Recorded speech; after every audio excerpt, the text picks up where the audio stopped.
Thank you, Janelle. That was amazing. Just like you.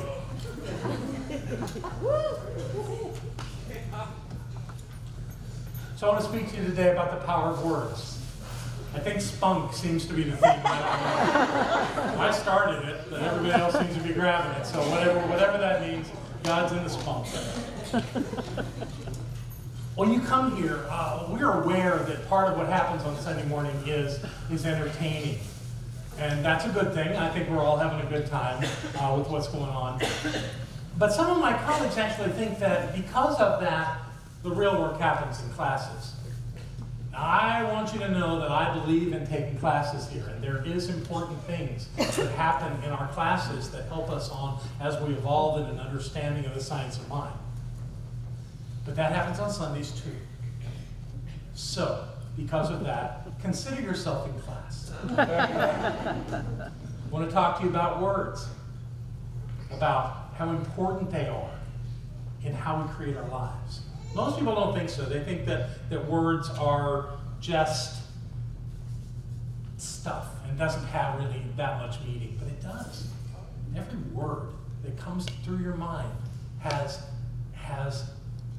a place in creating your life. And I want to demonstrate that for you today. I want to talk about that.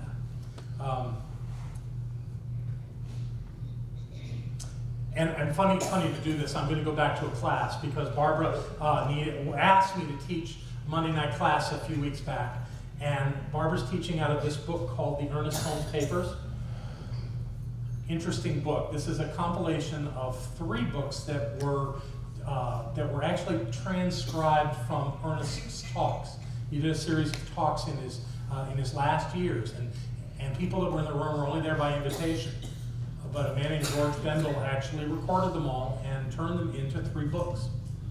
And the night that I was teaching from the Ernest Holmes Papers, I was teaching from the second book called The Anatomy of Healing Prayer. And I had been working with that class as well, teaching spiritual mind treatment, which is our form of affirmative prayer. But that particular night, I was teaching from the book. And of course, so I read the book. I read the chapter. It was the last chapter of the second book. And I was reading it, and you could see that what this is Holmes kind of just talking, just kind of chattering, standing there and sharing whatever comes to his mind, which was his way in his last years. I mean, he was so well known, so revered as a public speaker and as a spiritual leader. He didn't have to plan a talk. He just get up and go. And he did. And in the middle, I'm reading all this of him kind of chattering. And then he gets into something that just dazzled me. And in essence, what he said in the book, or that particular night of his lecture, he used Jesus as an example, not unusual for him. But in that example, he was explaining that when Jesus said to the man, "Get up and walk," and the man got up and walked, that was the same thing. That there wasn't, he said get up and walk as one thing, and then the man got up and walked. Those were not 2 events. That was one thing. And I sat with that and thought about that and thought about that, and I said, that's amazing, that's profound.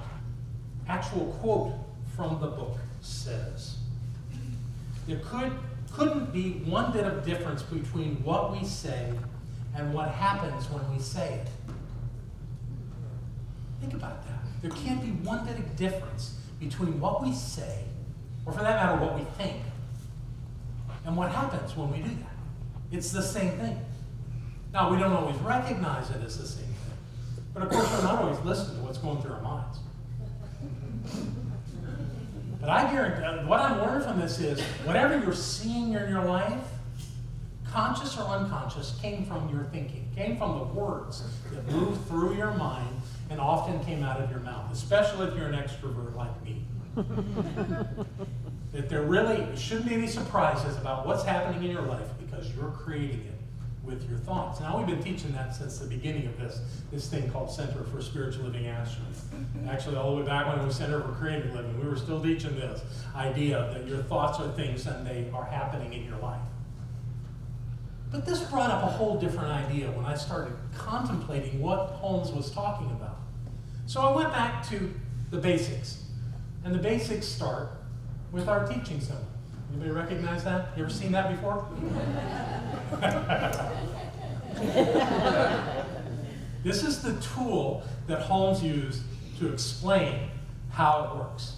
And as you'll notice here, well, let's get rid of that thing that everybody thinks is a V. Let's look at that. What this is intended to mean in the macrocosm of all life and all physical form, beyond physical form, but all, or in your life. Either way you look at it, it still works. So what you got here is you've got 3 different areas, and they have names.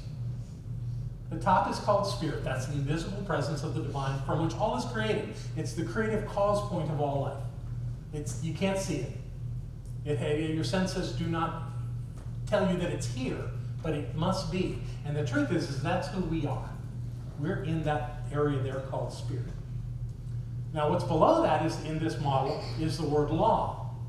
Law of what? Well, law of mind, law of God, spiritual law, anything you want to call it. Think about all the things you've heard as spiritual laws. The law of correspondence, the law of cause and effect, the law of attraction. It goes on ad nauseum for the names of these laws. It's all the same law. It's all the same thing. It's just interpreted in different ways. So you got the law. And then you've got body, which speaks to, whoops, don't do that. Don't do that. Inhale yourself. Body. That's the physical universe. That's the stuff in your life. And if you look at the big picture, it's the cosmos. Either way works. But as you have already seen a preview of, what I want to do is I want to turn this on its side and look at it in a different way today. Same thing, spirit, law, body, right? Equal spaces in the model. Like spirit is about as wide as law as is body. That's the way the emblem or the symbol is given to us. But when we turn on our side, we can see it in more of a linear form, right? But I got a different take when I read that thing where Holmes said, when Jesus said, get up and walk, and the guy got up and walked, that was the same thing. It was the same thing. How can it be the same thing? Because Jesus saying, get up and walk, was here. And Jesus seeing the guy get up and walk was here. So how's it the same thing? Well, what I got was a really different idea of what this model might look like. That a line in the middle of this model would be the law. What is the law? I got an image of it being a veil, of it being a membrane, but not some mechanical thing that mostly in my mind I try to work from. That there's some mechanism to it, it does something, I don't know how it works. What I got is that it's this tiny little nothing between spirit and form. Totally different way to experience it. And then I realized that all that law has to do is create the balance between what we think and what we see. That's all it has to do. We express in spirit and we experience in form. That's it. And those 2 things just have to balance. And they do. That's the law. You don't have to work this so hard. We don't have to expect something from the law. The law is simply holding the balance between what we think and what we see, what we say and what we experience, what we express and what we experience. That's all it's doing. Oh my God, that's so easy. I'll swear this thing gets easier and easier as I do it. But the point of the model is, how's it impacting your life? How are we using this awareness of this thing called spiritual law in our lives? Is it really being an incentive for us to do our lives differently? To maybe not have that judgmental thought. Maybe not go to those places that produce things in our lives that we don't like. Maybe, maybe not. But the truth remains is that there's power in our words. And this is going on all the time, and it doesn't matter what you say or what you do. You get this balance I'm talking about. For example, Charlie's not here today. He and Chuck Hunter are off to Washington, D.C. for a Science of Mind conference there. Just as well because I'm going to talk about it. At his suggestion. About a month ago, he asked me if I would facilitate a conference call for him. He was going to have the chairs of the different councils in our organization come on a call with as many practitioners, and we've got several thousand practitioners that want to come on and hear from them. And he asked me to facilitate it. And I said I'd be glad to do that. And Charlie got this idea of doing conference calls from the ones I used to do when I was president of our movement. I did a weekly conference call that anybody could get on. And so he does this for practitioners now, and he asked me to facilitate it. And he did that with an email, and I responded to him. I said, okay, but you got to call me a couple hours before so I don't miss the call. What's the thing in that I'm creating? You're going to miss the call. And he did. I was in Denver. He called me last Saturday morning and said, remember we got this call? Oh, yeah.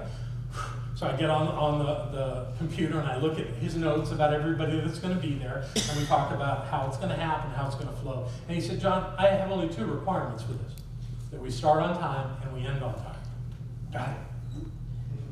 Yeah, boy, don't mess this up. So at about 5 minutes to 9 in Denver, it was time for the call. So I turned on my computer back on, and I got the number, and I dialed it on my cell phone. And it asked for a code, and I put the code in. Nothing happened. Okay, all right, I'm on the phone waiting. Golly, it's 9 o'clock, somebody should be here. Something's wrong. Another very helpful thought. So I hung up, and I dialed back in. By now it's 2 minutes after. And I'm a little freaky because, remember, start on time, end on time. So the second time it worked, oh thank God. So I'm on the call. They've already done the opening prayer. And they've started with the first person I was going to start with, the first chair of a council. And I'm listening, and she's going through her sharing and what she wants people to know. And when she's done, I said, Charlie, I'm here. And I hear Charlie say, has anyone heard from John? What? I used to run these calls all the time. You press something 6 to get the thing off mute. I thought it was pound 6. Well, what I remembered after a while was that pound 6 puts it back on mute. So finally I figured out it was star 6. By then it's about 3 minutes after. And I said I was there, and Charlie thanked me, and I kind of took over the call. And we made it through the end of it. So why did I have to miss the first 3 minutes of that call? To balance the idea that I could screw up the call. Apparently, I only had a consciousness to screw up 3 minutes of an hour call. But still, what a challenging thing to do for the person that's leading the call not to be there. Why? Because I had a concern that that could happen. Because I had focused on the idea that this could go wrong. And I got exactly what I thought. The words I put out were exactly what I experienced. And of course, everybody forgave me. And it actually worked out real good for me to be there, because once we went through these introductory conversations, practitioners were able to come on the call and ask questions. Every question they asked, no one on the panel could answer. I was the only one that knew the answers. So it worked out great. Charlie had picked the right guy. I wish he had challenged me on that idea that I thought I could screw this up, because that was the only glitch in the whole thing. Now this is, of course, is a minor deal, and nobody's sweating over it, but it was a perfect example. And Charlie said, I bet you use this on a Sunday morning. And there you go, his thought became reality. Now, I'm not just talking about glitches and goof-ups in life. I'm talking about everything in life, even the wonderful stuff. Even the stuff that shows up in a great and grand way comes from our words. It comes from our thinking. Without exception, nothing shows up in our life but for having a basis of being because of our thinking. It has to. And although I said I wasn't going to talk about this, I'm going to talk about it a little bit. A few months back, we had this opportunity to learn that we had a balloon payment for our mortgage that was due for a bit over $500,000 come August. When we found that out, thinking that we had no balloon payment, that we were just going to pay it until it was complete, we were really quite unhappy But in the midst of that moment of confusion and some little bit of upset, somewhere in me said, something wonderful is going to come out of this. And so we stuck with that idea that something wonderful was going to happen. That's where we worked from. And we started inquiring. We got the blessing of Kim McCurdy Ross working with us on finding a new mortgage company to work with. And we found a good one. This is the pitch for them. National Savings Bank loves us, and we love them. And we closed on our new loan this week and retired all three of our prior loans. We reduced our interest by more than a point, close to 1.5 points.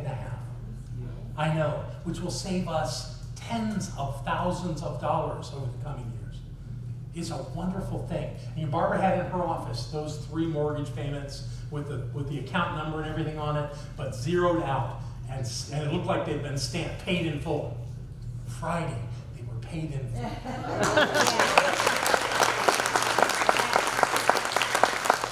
Don't underestimate the value, the power, the amazing thing that your word is. It is extraordinary. You are creating your life. So the thing to do out of this, to understand out of this, come to class on Monday, that would be part of it. But also to understand that what's coming through your mind, that ticker tape that's running across your mind, makes a difference. Take control of it. Don't fight it. Don't worry about it. Don't fight it. But take control of it. And when you hear something that you know isn't going to serve you, let it go and create a new thought. That will get you where you want to be. Because it's your latest thought that's having the most impact. It's the thought you're having that you're clearest about and you're certain about and you're applying to your life that will have the greatest impact. Doing spiritual mind treatment is exactly that. That's really what it is to gain an awareness of what it is that you're creating in your life. And when you do, you will get exactly that. That's the teaching of science of mind. That's why we do this. The word is power. Use it well. I love you very much. Thank you.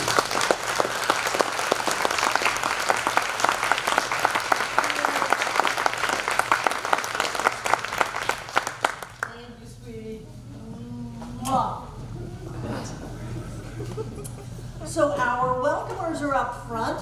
Who is here at Center for Spiritual Living Asheville for the very first time? We want to welcome you and thank you for being here. Who's here for the very first time? Trisha's here for the very first time. Yay! You knew Trisha like 25 years ago and you've never been to the center until today. I met Barbara when she expressed to me that she had a dream for this. Yes. Now look at us. Thank you. Glad you're here. Is there anyone else here for the first time? Denise and Denny are here. Oh yes, Denise and Denny, welcome, welcome, welcome.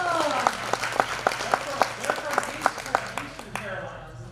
Darlene, excuse me, it's Darlene, Darlene. Darlene And Denny. Thank you. Thank you, dear. Thank you for being here. They're from Eastern part of North Carolina, but they're settling now in Marshall County or Mitchell County. We got it, and we're delighted that you found us. It's wonderful. Anybody else here for the first time? Welcome, welcome. I forgot your name. Omi. Omi, welcome, welcome, welcome to Center for Spiritual Living. So these wonderful people have cards for you that say welcome home, and if you would like to know more about what's happening at this center, you could give us your name and address. If you give us your email address and check email only, we'll just email you. But we have amazing things going on here. Classes, workshops, classes, all kinds of wonderful things. So I want to thank you for being here. But I also want you to know that you have wandered into, I believe, the best Science of Mind center in the world. And I'm delighted to have you. Simply by coming together, we get healthier, we get happier, we get wealthier, our lives work better because we are immersed in an energy and a consciousness that says yes to life. And we end up getting put on the front page of the Citizen Times so that people can see how amazing our lives are. Thank you. Thank you for all that you did to get on and ride that bike. Thank you. This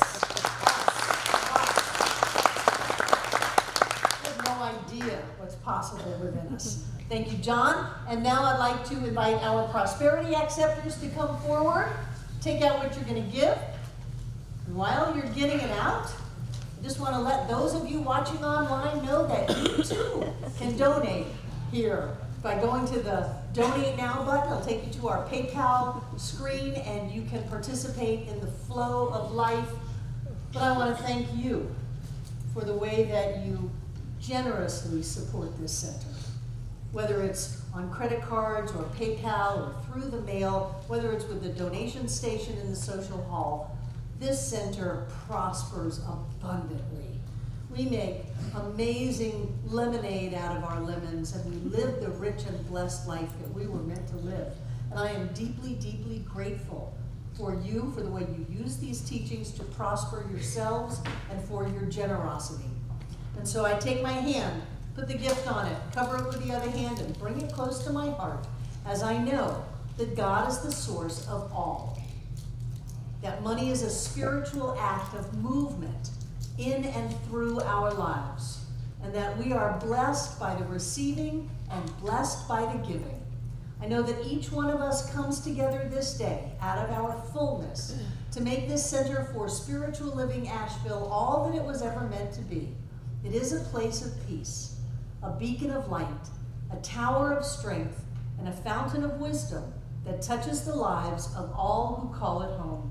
And we'll repeat our investment affirmation together aloud. I freely and joyously give from the abundance and fullness of my overflowing wealth, knowing my gift goes with love as it touches and blesses the world. And so it is.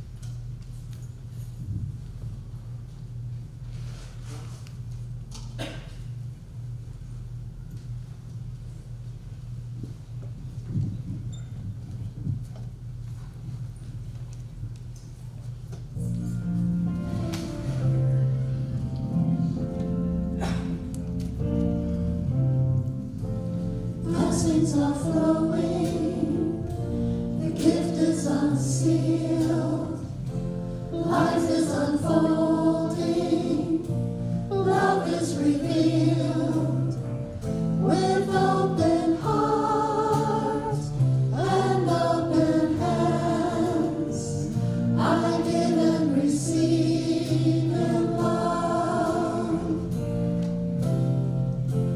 Blessings are flowing, the gift is unsealed, life is unfolding, love is revealed, with open heart and open hands, I give and receive in love. Blessings are flowing, the gift is unsealed, life is unfolding, love is revealed, with open heart and open hands, I give and receive in love. I give and receive in love. And I know that everything in these baskets is blessed, because whenever we give, doesn't matter what the gift, whenever we give, that which we are goes with our gift. There's only one. We're always connected. So what are we but spirit let loose on planet Earth as us? I see it as golden light pouring forth from each of us, filling up this room from the floor to the ceiling and all between the walls. This air is rich and blessed with God as us. And as Spirit moves in our lives, I know something happens. So right here and right now, each of us is touched. Each of us is blessed. And each of us is healed. And I know that that energy goes on out to circle this world, to touch, to bless, and to heal every being on this planet, always here and always now, blessing every one of us here today, everyone who has ever been here, and everyone yet to come. And so it is.